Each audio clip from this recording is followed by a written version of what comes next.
When you're in the entertainment industry, I imagine it's a dog-eat-dog world. I guess most any competitive environment can be. I remember thinking working women should really help other working women achieve, so the landscape of having more working women becomes richer rather than be competitive within a particular affinity group. There has been and is a movement of women who do just that. And then there are others who feel like they had to do it the hard way, and so should you. Not my particular philosophy. Wouldn't it be wonderful if industries had the inclination and maybe even the obligation to support those up-and-coming individuals, especially in those industries that are so highly competitive for folks who have had fewer opportunities?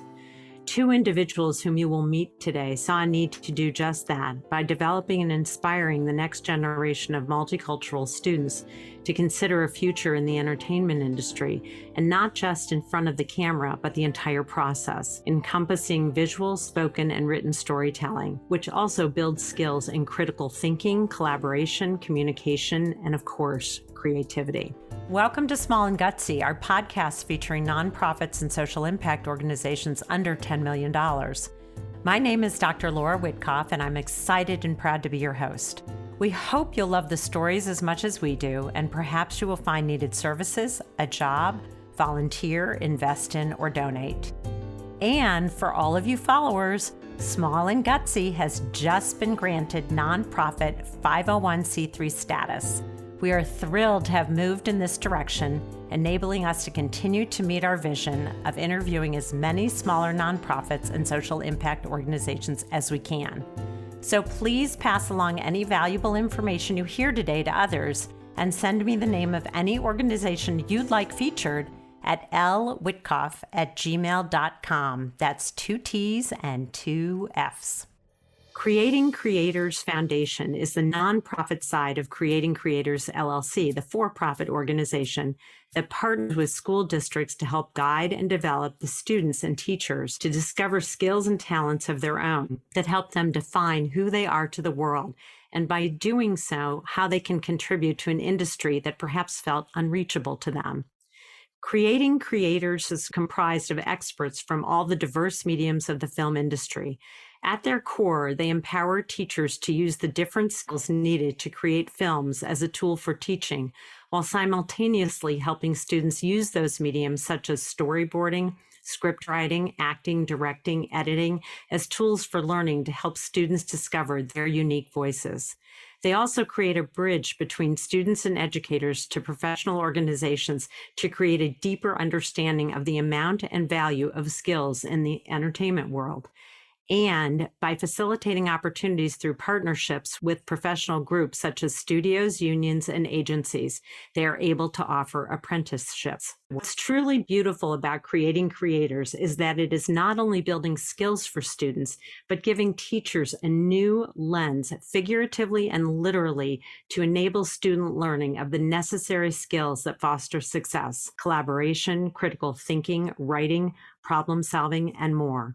And by having this revenue source, they are able to support the foundation side, which then can provide opportunities to serve as crew at film festivals, as well as serve as one of the pipeline organizations with the Group Effort Initiative, which exists to create real entertainment industry experiences to hopefully secure lasting careers for members of unrepresented communities within the entertainment industry. Now that's a win-win.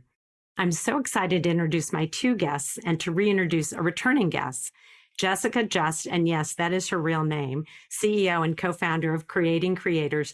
Both the foundation and the LLC has a background as an actress, actually since the age of 5, and has been a member of SAG-AFTRA since that age, has appeared in several international commercials, feature films, and TV shows.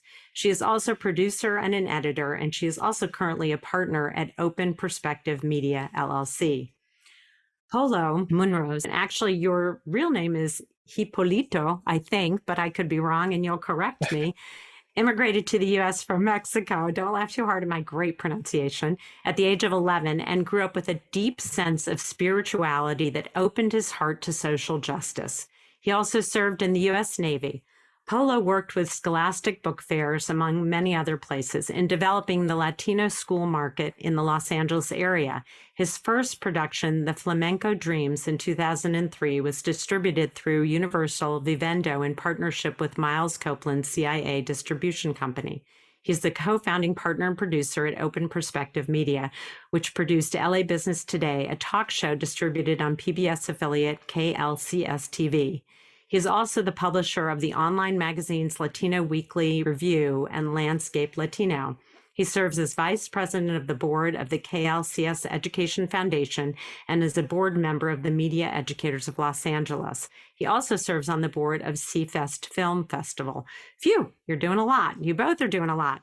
My returning guest from the episode featuring the fabulous nonprofit Big Sunday is Billy Ray, who regularly teaches screenwriting workshops to elementary, middle, and high schoolers as part of Creating Creators.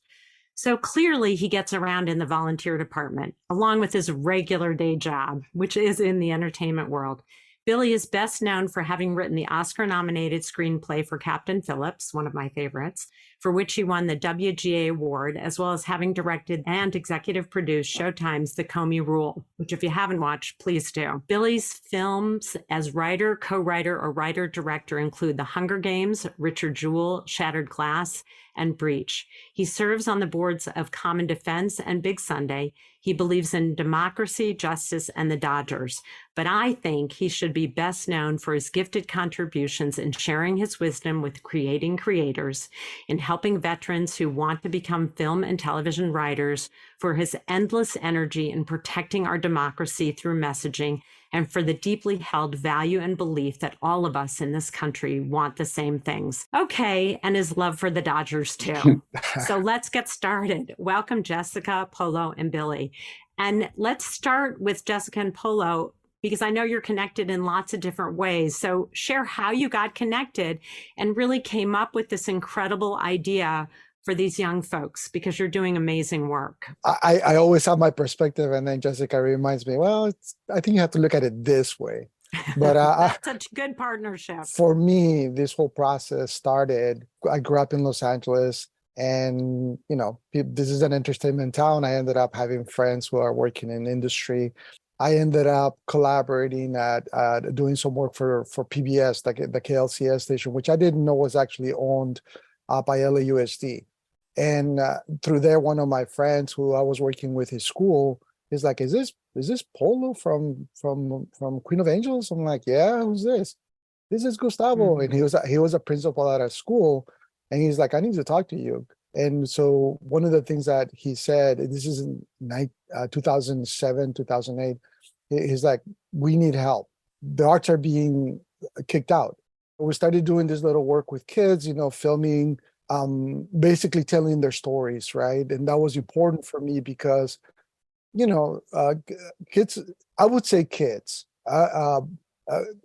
in poverty, right? Our experiences with kids of color, kids that look like me, and I grew up in South LA, and I still live in South LA. And the whole idea is tell your story. The challenge is, well, you have to know how to write and read properly to be able to articulate your story properly. And filmmaking always forces that kid to start thinking, what am I trying to say? Because otherwise it just looks really bad. I started collaborating with a school in the corner of Hollywood and Highland. There was a little film school there. And one day I thought I was doing a great job, I'm telling you. So I was editing this little story that was made by kids, but I really didn't know how to connect it because I still, I had the technical things, you put things together. And that is actually how I met Jessica, because she's Hi, I was in that school as well, but that school is offering supposedly free board. I'm from New York, and if you paid for your acting classes there, you would get free board. There was a common computer lab. At the time, I didn't even have enough for like a laptop or anything. And I look over and there's this guy who's always been really quiet and kind of not really talking to other people because he was so focused on this project. And I saw he was using iMovie. And there's a special place for people who have the patience to work with the limitations of iMovie. And I went through that when I was going through my application for college. No one in my high school knew how to use any of this equipment or any of this technology, but I just loved editing, and I used whatever resources I had to make a video with iMovie. So I looked over at him. I had learned many more advanced programs at this point, but I went over and I'm like, hey, like, can I help you? And he looked at me like, well, you can try. I've been trying to edit this thing for like ever, and I'm taking a course on how to do it, and I don't know. And I sat down and I'm like, just tell me what's going to happen. What do you need? What are the, and then he explained, he's like, well, the kids shot this. And when I was young, I was acting, as you mentioned in my intro, but I have a bunch of cousins, and my cousins and I would spend our summers up in like the country where my uncle had this cabin, and we would just write stories to entertain ourselves. And we started putting on plays. It started off as plays. And then my grandfather had this camera, and he got a little bit sick, so he wasn't able to sometimes get up to go see the play. So I thought, let's record it so he can watch it. Every year we would make a video, and we called it our lake video, and it was a tradition. And that then led to me spending hours bringing my own equipment up there, learning how to edit the stuff we would do. And we started making short videos. I went to NYU also for editing and for producing. So Polo's like, you're still working on this. Are you hungry? He bought me red vines and hot chocolate. Those are the things I would eat. Literally sat there for probably a good 10 hours because we were trying to collaborate on what I needed. Like 10 hours, yeah. And then it came out, and he's like, this is so much better than what I even imagined it could be.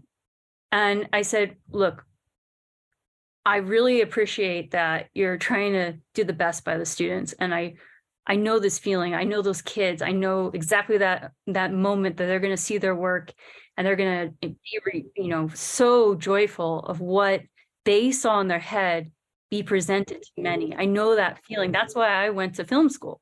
And I said, but if you're going to ask me to do this again, or if you're ever going to do this again, you need to have a way that they follow and have a structure that all filmmakers follow. It's something that everybody knows and learns, so that when you get the takes you need, you can edit it much quicker and you can put it together and it makes sense from what the script says.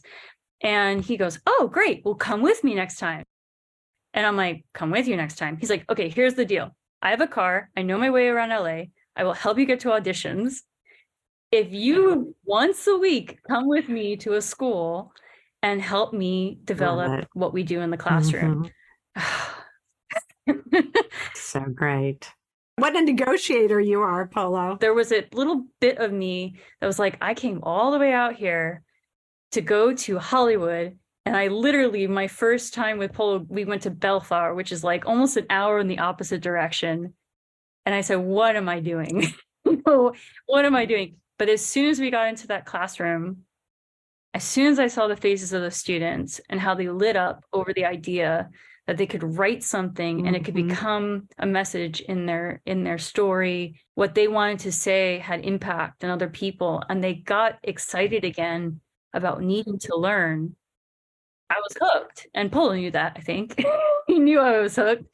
And so then the principals and the teachers came back to us, and this is kind of the new, like, Creating Careers 2.0, or the curriculum came to life, because they said, if we can align what we teach with English standards and actually make it part of a curriculum that teachers can practice and do, then we will keep you in the classrooms and we can actually contract you for that. And that's really where it kind of evolved into the school's program and curriculum. Which is so lucky for each school that you get to go into. And you knew this from your own experience, both of you in different ways, how somebody lights up when they actually see their hard work come to fruition into a product that they can be proud of. And it reinforces the learning that I talked about in the beginning, but it reinforces whatever pieces of the curriculum, which is how the school then can justify it. But again, I have to say, it's a win-win all around. Yes. Right now, we just started at an all elementary district. And what was really interesting is that we went into one of the classrooms, and one of the teaching aides there, she just looked at me. She goes, "Do you used to come into Bellflower?" And I'm like, "Yeah." She's like, I took your class. So she's one of the kids that we worked with when we first started the program, Oh, that's Roxana. She was she's now a teaching aide in one of our classes that we're working with elementary schools. It's like really, like all of these things, all of these patterns that happen are, they're not accidental. And that's the one thing that I'm very clear about, is that you have to be proactive in these changes. For me, as more than anything a producer who wants to be a writer, I realized very quickly that we had to set this up around the literacy portion, right? Because what is the challenge right now? Kids are not, they're not writing. And so, and I'll say this to Billy, one of the most beautiful things that happens is that the kids kind of just take to the humility with which he teaches. He came to work with us, and that sparks a tremendous revolution, because I've seen that kids see, oh, I can do this. And then when they have a conversation with someone of the caliber of Billy, it really helps them think, oh my God, I had a conversation with him, I could do this. So we have to come in with the understanding that we have to help develop literacy. We have to develop also the competency skills such as collaboration, because that's one of the biggest challenges that some of our pipeline partners say, is like some of our students, they don't know how to have conversations. They don't know how to be collaborative. They just didn't, they just didn't develop that. And then the entrepreneurship part is something that we've taken on clearly, because one of the challenges is that if you're going into this type of environment, you better be an entrepreneur. I know I'm speaking my perspective, because I know, like I told you, the reason that Jessica and I work so well together is because she very clearly tells me, well, I think you got to think about it this way. Kids actually have said that. Miss Jessica actually clarifies a lot of stuff for you. I'm like, yeah. Okay. I actually think you're working together, because she spent 10 hours on that first project and all you gave her was licorice and what was the other thing? I mean, seriously. Well, she asked. Right. That's that is all she wanted. asked for. And rides. Yeah, You're a good negotiator. Yeah, but I want to, totally. for a second, I want to bring Billy into this conversation, because when did Billy come on the scene to go into elementary, middle, and high to actually do some teaching alongside you or as part of your curriculum? Do you remember? Yes, this is very interesting. So the gentleman, the principal at a school that him and his son were cleaning at, calls me. And this is a guy, I don't know if you know this, Billy, but I actually went to high school with Dr. Ortiz. So him and I knew each other since we were in ninth. He was like, hey man, you should come over, because I just met this is what he said. He didn't mean anything by it. This guy who says he's a writer. So I go over and we meet. This is Normandy Avenue. I was there on a big Sunday. I almost asked you that, because we interviewed. I figured it was Big Sunday. It was Big Sunday, and I had dragged my son with me, and we were cleaning up a school. I told you your volunteering gets around. You get around. That's your real calling. Okay, keep going. I gotta tell you this, Billy. I actually am intimidated by folks of your caliber, and it's not because I'm some kind of anything, because I know how hard it is to get to your level. It is a lot of work. It is a lot of dedication. It is a lot of focusing, and it's exactly where we want our students to understand this is the type of work that you need to do to get to this space. And I didn't feel any of that. And I was telling Gustavo, and I said, man, he's just like really down to earth. And that made a big difference, because that's when we said, oh, maybe you can visit one of the classrooms. And so the first classroom that you went to was Lingwood, I believe. One of the kids was really taking, this is a kid that was very challenging. And he kept saying like, oh, he made Mockingjay. And I'm like, no, it's the other one. And after a while, we gave up. But the fact is that kid started writing because of that. And for me, and this is true, because I tend to say this, I look for that model of conversation when we invite artists to come and do workshops for the students, because it allows the students to develop a sense of comfort that allows them to feel like, oh, somebody cares. They're not asking me hard questions to put me on the spot. They're asking me questions because they want me to learn. Billy, what was your take on going into the classroom? Do you remember the first time you did, and what was that like for you? Well, I've done a lot of teaching, but always at the film school level. I like to talk about movies, but typically before I would go speak at a film school, and I by this point spoken at UCLA a million times, and SC and AFI and Michigan and NYU, and I've been all over the place. When you go to talk to those level film students, you're making sure that before you walk in there that they've seen Jaws and The Godfather and Silence of the Lambs and Kramer versus Kramer. Well, you're not going to do that when you're teaching the kids that Polo and Jessica are talking about. So the first time I walked in there, I just asked if they could make sure they had all seen The Wizard of Oz. That's so great. Yes. Which felt age appropriate, but you can teach just about any storytelling lesson if they've seen The Wizard of Oz.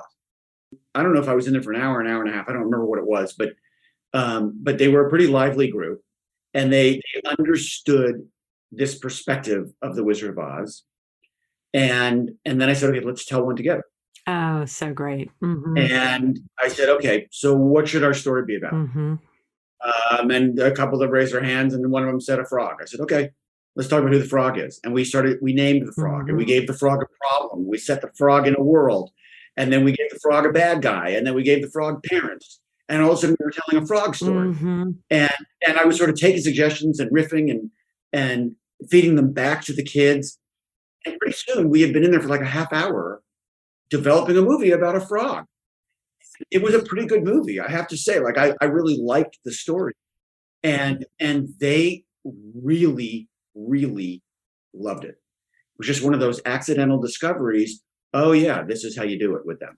I mean, I don't know how to teach, but I knew that they were turned on by story, and so every time I've ever walked into another classroom for Polo and Jess, it's basically the same formula. My guess is this is how you would want to learn how to tell a story.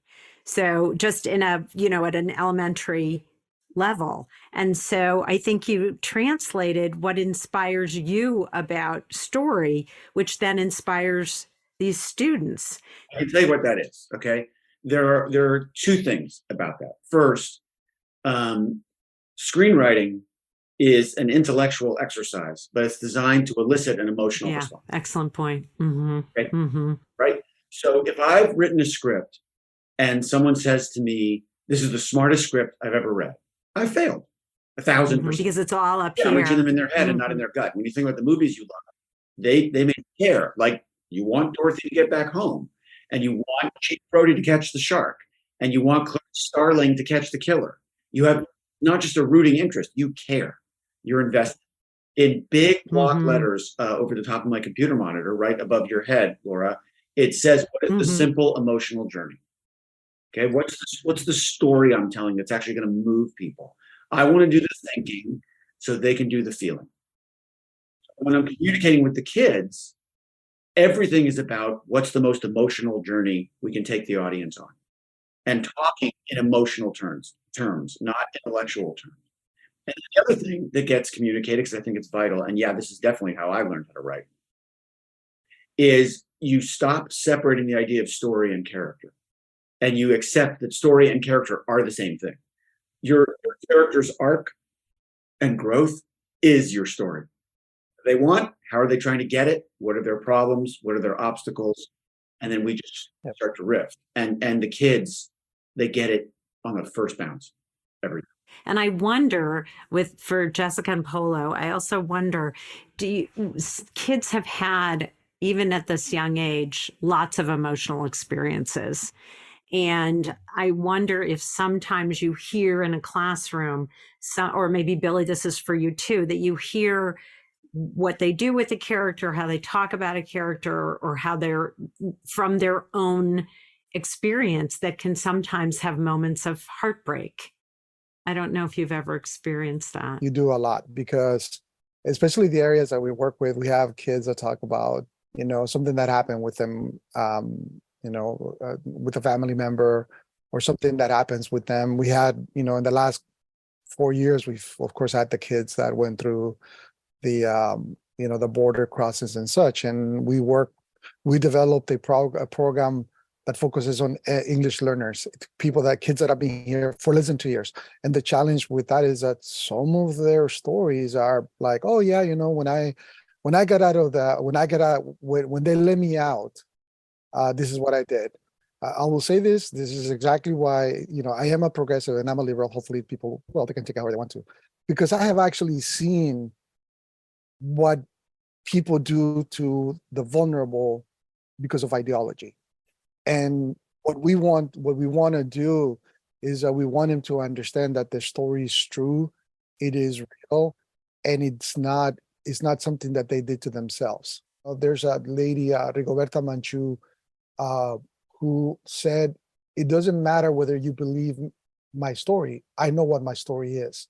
Yeah, we created a process in which we take that, which called the testimony, where, you got to know that you yourself are not lying to yourself because other people want you to. So we do see the heartbreak, but we also see the release when they make their stories. I have a different experience with it than Polo and Jess have, because these kids don't know me very well. They're not going to tell me about their experience crossing the border. They're not going to tell me about something that's happening in their family. They're going to show off for me, and they want to impress the other kids. And so my instinct is that they're not going to give me their inner torment. They're going to give me their peak level of imagination. So once they see that no idea is too out there for me, and that there's no version of me mocking them or making fun of them for anything that they suggest, then they sort of let it rip. And it's a pretty extraordinary experience. Like, it's never actually gone anything less than beautifully, because it's such fertile ground. You have within that time period built a level of trust with these kids. Even if they don't reveal the deep parts of them, that's irrelevant at the moment, because you fully accepted what they're saying, and then you get to joke around with them together. So it's a bought-in process that builds trust. 90% of low-income kids who get a 4-year degree in college escape poverty, but only 16% of kids in low-income families get that opportunity. Okay, so of the 16% who get that shot, 90% of them escape poverty. Like, that's a pretty good batting average. And what that means is anything that a society can do to get kids turned on by learning, it is in the best interest of everybody communally to do so. Aside from the fact that it feels good and it's fun, it's just good business for everybody. And again, this is dry earth, right? Like, you water it, good things will happen. It's a great analogy. It's so true. I think once you switch that light on, it's very hard to not see again. And so once kids have that experience, but I want to go for Jessica and Polo, because you've seen this. Oh, definitely. Because that's inspired me as artists and I think Billy has experienced a taste of this in the class, that when the kid gives them feedback on an idea, it's so fresh, it feels alive, it kind of inspires you as an artist, because you're explaining something that you know and do every day, but you're explaining it to someone so that they can also learn it and sharing it with you. And it actually makes you feel like you're a master of what you're doing for a bit, because you're also learning enough to explain it to the student at that level, at a young age. And also because I feel like every single student becomes a team member or a production partner. It's how I'm able to have a positive moment when sometimes the kids can be very trying and they will push your buttons. As you are there for more than a couple of days, they start to go, oh, I can think faster than you, or I know more tech than you. And sometimes you have to kind of work and play with that so you can keep an open mindset and allow for the student to challenge you, because they've never had that healthy space to challenge someone. And they're finally getting a chance to do that because you're a professional. You're not their friend. You're not their teacher. You're not another aide that's coming into the classroom. You're a professional that's coming into this classroom, and they're getting a chance to actually have interface with a real world professional and an example of what professionalism is. Also to have accountability, because at the end of the year, we're still there. We didn't leave and say goodbye. Okay, well, that was fun. Like, no, we're still there at the end of the year, and we're expecting to see an end product, just like we would expect it if they were in our production company. But then also the teachers taught us that they never thought that they would be able to see and observe their students in a new way. The fact that the kids are on their feet, they're engaged in a project, that they're writing, that they're creatively designing art, that they're using a camera to tell a story visually. This is all new ways that they can see not only the gifts and the talents and the interest of their students, but they can also access the students in places that they're struggling. We had a teacher tell us that she identified a kid in fourth grade who was still struggling to learn how to read. And the way she figured it out was he was a talented actor, but he was also a brilliant mind that could memorize.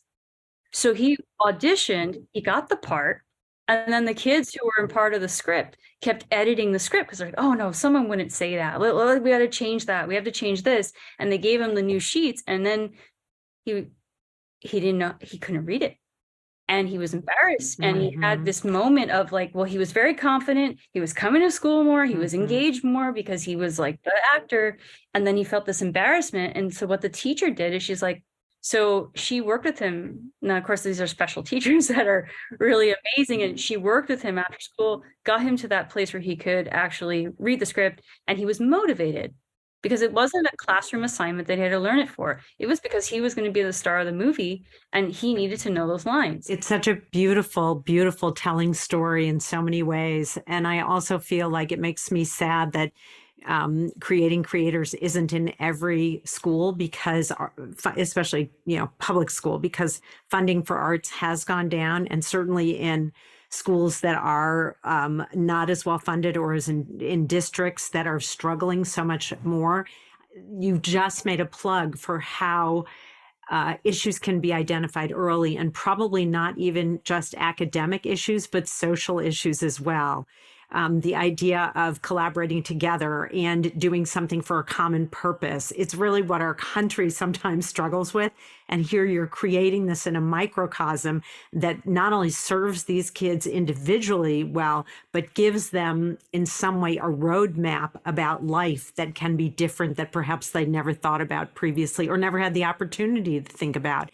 And I think that teacher is really wise. She probably wouldn't have caught it, because kids who've learned to master hiding because of shame and other reasons sadly get away with it and become those kids who never go on for education and never sometimes get out of poverty, as Billy was talking about. I might be giving a secret here that Jessica may not want me to give, but the first lesson that we actually teach to every one of our classes is managing your emotions.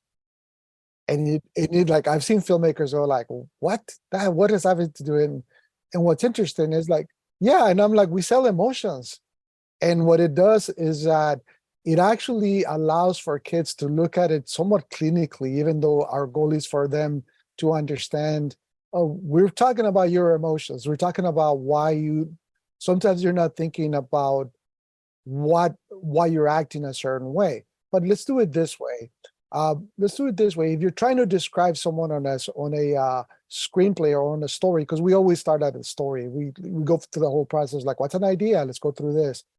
And they start realizing, oh my gosh, if that person, to be real, in order to do this, well, what would I do? And why would I do it? And how would I change that? And so I noticed that when we've skipped that lesson, it is challenging to get the kids back on focus. But when we have the lesson at the beginning, and we've had some filmmakers who are kind of like, oh, I don't know about this. I'm like, well, there are some things that we have to do. Is like, well, that's nice, but you work with us, so you better deliver this lesson. And then later on, they're telling the kids, hey guys, come on, take a deep breath. Let's manage our emotions. And they realize that's why you did it, exactly, because we have to have an understanding of how we act. And also, you don't have to think about it for yourself. You think about it for, how is this character supposed to act? And is that authentic? We had a student that was very shy and almost to the point where she wouldn't speak in the beginning of the year. And the teacher was like, she's not going to push her. We're not going to get her, it's okay. We can have her kind of do like camera work or maybe something that, and she was just so painfully shy. And, our first lesson is manage your emotions. But our second lesson, we have them do a fun challenge. I won't give away exactly what it is, but they write a story that they create and they have to share it. And part of what we teach is that every student has to get up and share, and they have to do it in a way where they give us eye contact and we tell them the practical reason. We don't force them because this is the rules. We tell them because, for instance, on a film set, when you need it to be quiet and you need to get someone's attention, you need to have command of the room. And if you're directing or if you're in charge or you're just someone who needs to get someone's attention, you have to know how to command them even with your eyes without making noise. And so the students are like, okay, and they're learning this slowly and they get time to practice it.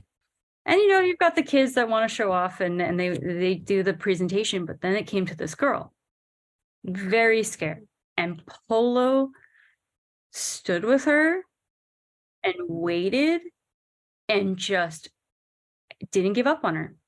And other teachers would be like, we're running out of time, we're freaking out. And Polo was like, no, everything else doesn't matter at this moment. This girl needs to just find her moment and stand here. I think that was one of the longest times we waited, but it was at least probably around 10 minutes, almost. That was one of the longest we've ever waited.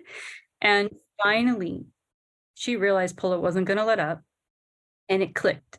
It just clicked. She held the paper, she was shaking, she looked up, and she read what she wrote. And the students didn't laugh. They didn't do anything snickering or anything. They were just so supportive and excited, and she didn't expect that. And then something funny happened.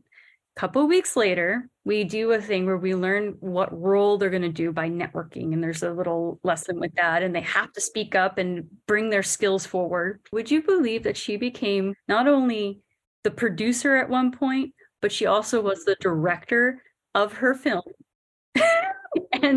and she learned, and she was the most vocal. Second semester, she was one of the most vocal. The teacher was floored. She's like, I've never seen a turnaround like that. Nobody can tell me that kids don't have the capacity to learn. I've seen this so many times, and the capacity to learn storytelling. You just have to give it time, right? I mean, that's a great, great story because you gave her confidence.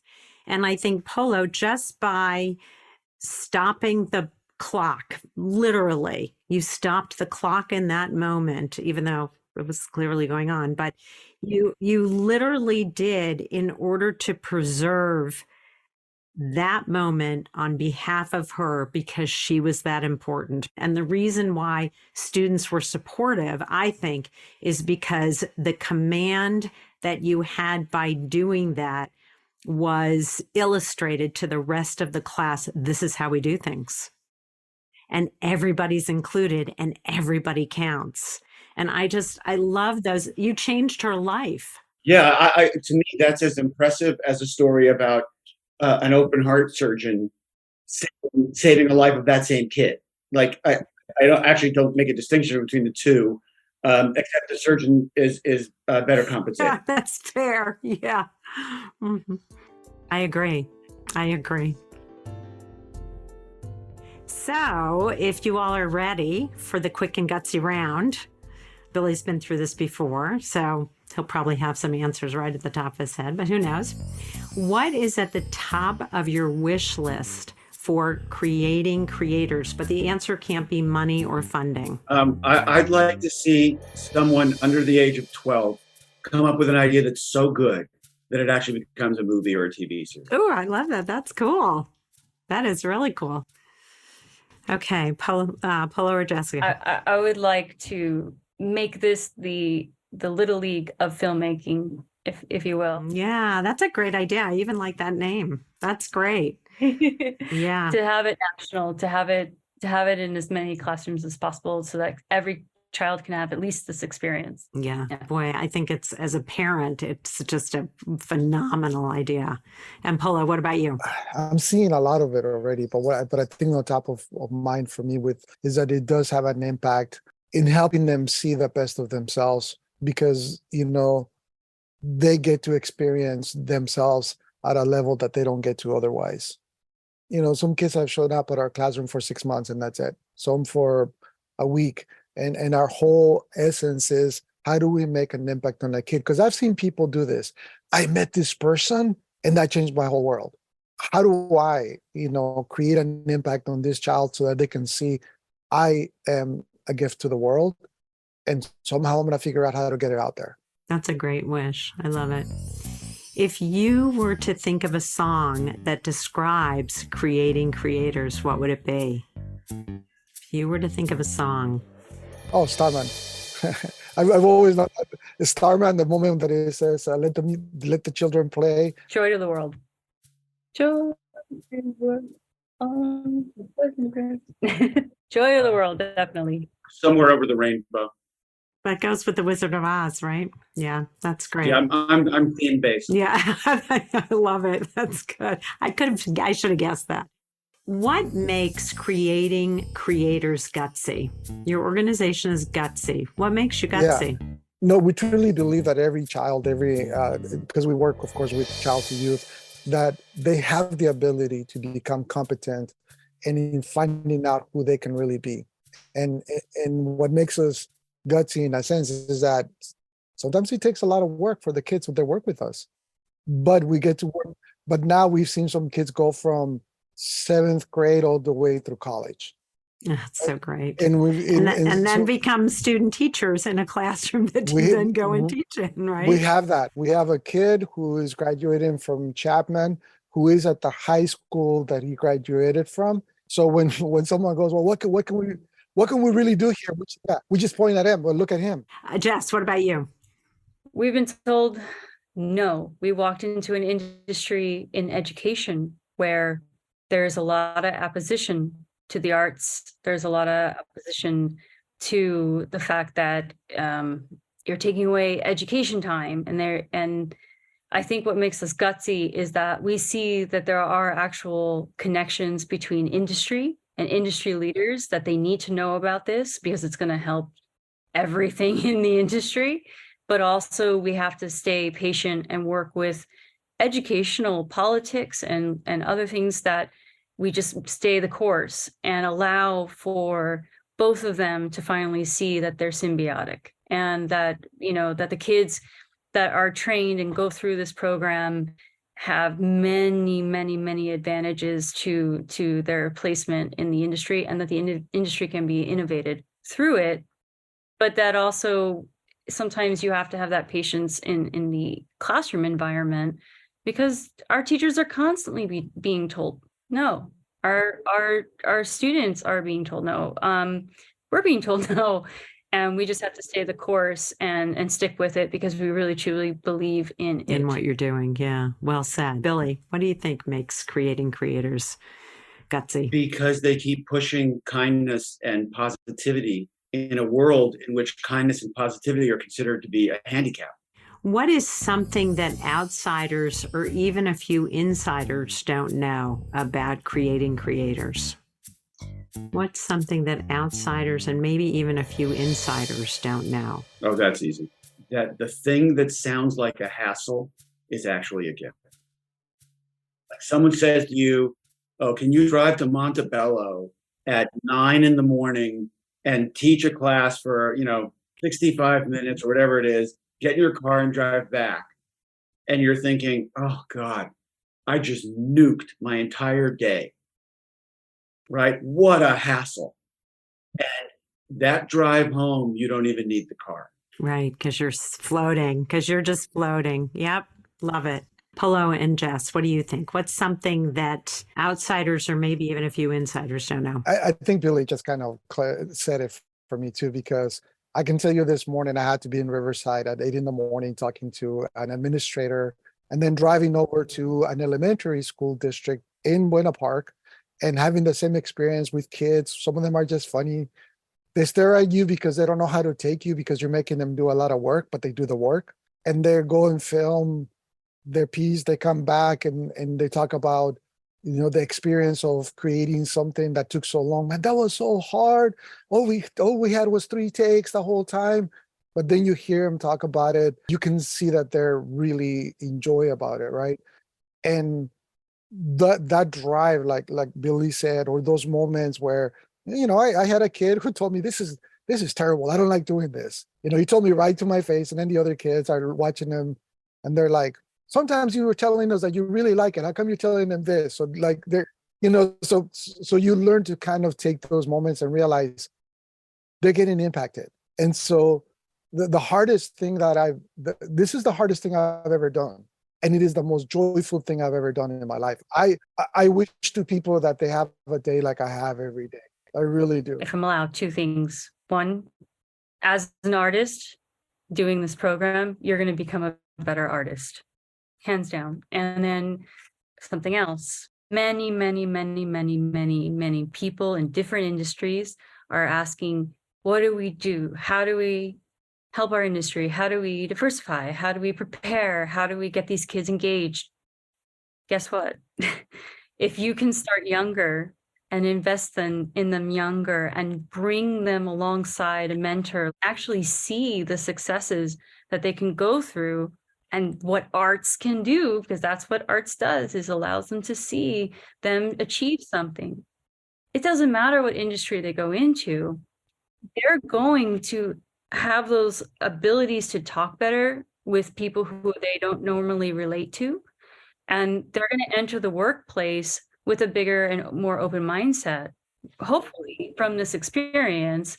And they're going to put policies in place that hopefully will change the industry as we know it. If you could get one celebrity or influencer to endorse or talk about your organization, Creating Creators, who would it be? Okay, yeah.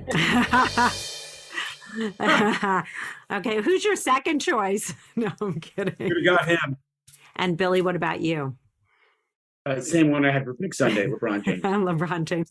Okay, because then it would be in everybody's, the forefront of everybody's mind. We've actually been in situations like this, and that we realize is that I honestly do. I love the authenticity that Billy brings, because celebrity can be problematic, and we've seen it. We work with that in the space, and what we want to do is we are creating a space that is about the kids. Best interest in mind, yeah. And it's all about them. And for us, we want to work the way we work.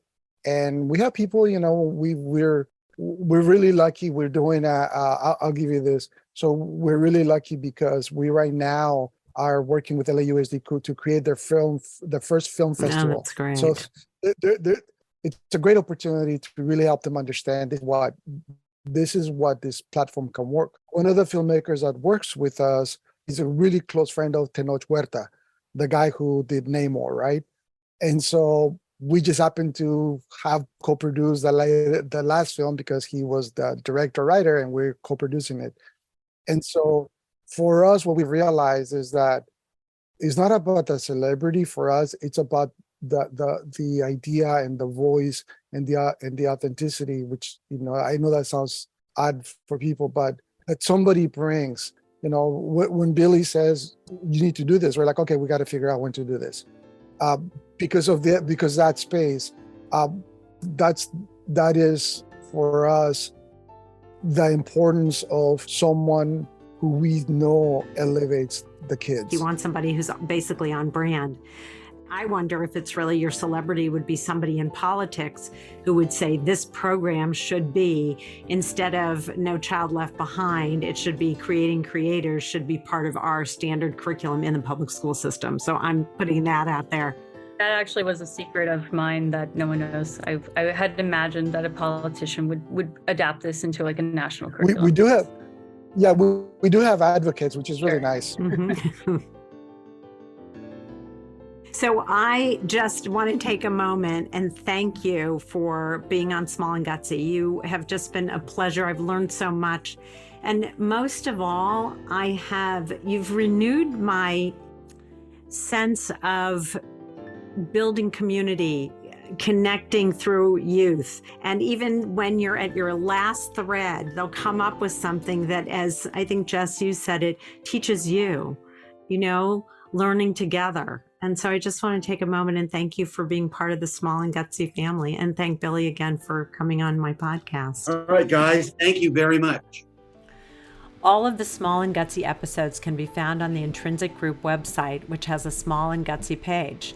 The opinions and viewpoints expressed by our guests are independent and do not reflect the position of Small and Gutsy. Of course, we can't take responsibility outside of our own vetting of the organizations we interview, so before you sign on to support or work for them, we encourage you to do your own due diligence and research them as well.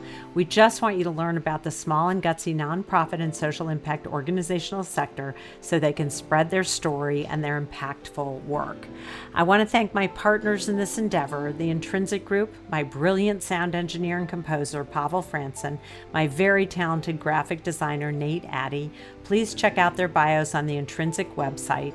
My incredible board of directors, Tracy Brown, John Gatto, Lucy Mello, Serena Rajabian, who believed in me and this project enough so to sign on to support this effort, and all of the folks, friends, and family who have guided and inspired me.